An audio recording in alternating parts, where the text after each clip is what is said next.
有一种的病毒叫做呼吸道融合病毒，讲到要开始来流行，尤其是0岁到6岁小朋友是高危险群。即摆病例已经是去年的2倍半。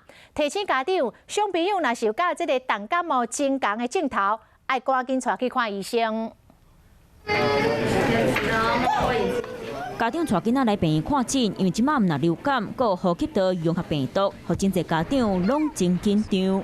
上幼稚园就是比较容易生病啊，因为都是互相传来传去的。酒精喷手，然后他擦一擦，然后口罩的话，就是因为跟他说不戴口罩就不能出门啊。戴口罩消毒啊，可是户外活动的话，戴口罩有点难。对，所以就尽量看一下啦。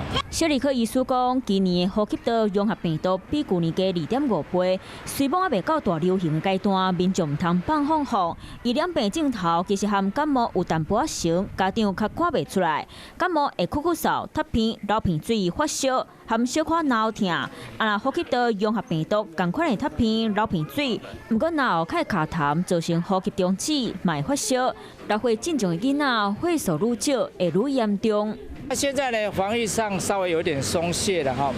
那再加上小孩子呢本身又很难去戴口罩、勤洗手，那所以小孩子的感染就增加起来。医师讲，呼吸道融合病毒可以造成肺炎的情形，更加严重的有可能会死去。嘛，呼吁家长若是厝内囡仔有同款重感冒的症头，爱紧带去医生看。